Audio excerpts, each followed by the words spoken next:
অবিশ্বাস্য একটা গল্প। চায়ের দোকান চালান নিতাই ওঝা, আর সে কিনা পেল সরকারি চাকরি, তাও আবার মাস্টারি। অসম্ভব এক প্রত্যাবর্তনের গল্প এটা। কি বিশেষণ দেবেন সেটা আপনি নিজে পড়ে ঠিক করে নিন। সামান্য চায়ের দোকান, ছোট্ট ঘিঞ্জি এবং অন্ধকার। বৃদ্ধ বাবাকে নিয়ে চায়ের দোকান চালাতেন নিতাই। বাবা, মা, স্ত্রী এবং পুত্রের সংসার। আর্থিক অনটনও ছিল বেশ কিছুটা। তার উপর নিতাই ওঝার বাবা রঞ্জিত কুমার ওঝা ক্যান্সারে আক্রান্ত। সব মিলিয়ে যেন আশার আলো হারিয়ে ফেলছিলেন নিতাই। তবে হাল না ছেড়ে চায়ের দোকানে চা বিক্রি করতে করতে নিজের ছেলেকেও পড়াতেন তিনি। অবশেষে চাকরিতে জয়েন করতে পেরে খুব খুশি ওঝা পরিবার। চাকরি পেয়েছি, প্রাথমিক শিক্ষকের চাকরি পেয়েছি 2009 সালে।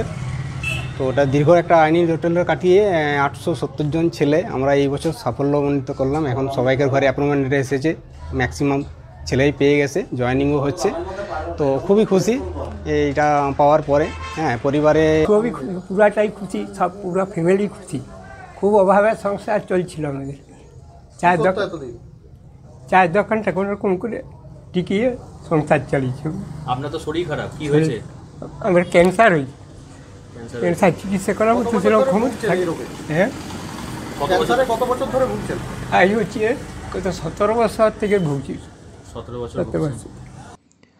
2009 সাল থেকে বিভিন্ন আইনি জটিলতার কারণে জয়েন করা হয়ে ওঠেনি বাঁকুড়ার ওঁদা ব্লকের বাসিন্দা নিতাইয়ের। 2009 সাল থেকে পরীক্ষায় পাশ করে চায়ের দোকান খোলেন তিনি। তারপর কেটেছে 15 বছর। 15 বছর পর উত্তর 24 পরগনার সন্দেশখালীর উত্তর চক্রের একটি প্রাথমিক বিদ্যালয়ে পোস্টিং হয়েছে বাঁকুড়ার প্রাক্তন চা বিক্রেতা নিতাই ওঝার। নিতাই ওঝার স্ত্রী সবিতা পাত্র ওঝা বলেন, খুবই আনন্দিত, তার সাথে একটু দুঃখেও আছি, কারণ চাকরিটা অনেক দূরে হয়েছে। আমাদের পরিবারে এখন আমাকেই অনেকটা কিছু সামলাতে হবে, ওই জন্য একটু টেনশনের মধ্যেও আছি। একটা চায়ের দোকানে কতই না আড্ডা হয়। চায়ের দোকানে উঠে আসে বিভিন্ন বিজনেস আইডিয়া, খেলাধুলার তর্ক বিতর্ক এবং রাজনৈতিক আলোচনা।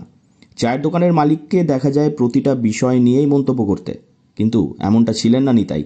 চা বিক্রির ফাঁকেও থাকতেন চর্চার মধ্যে। মনে মনে তিনি একজন শিক্ষকই ছিলেন। একজন এলিজিবল শিক্ষিত যুবক হিসেবে নিজের পরিবারকে আর্থিকভাবে সাপোর্ট দিতেই চা বিক্রি করতেন বলে তিনি জানিয়েছেন। অবশেষে তার স্বপ্ন পূরণে খুশি বাঁকুড়াবাসী।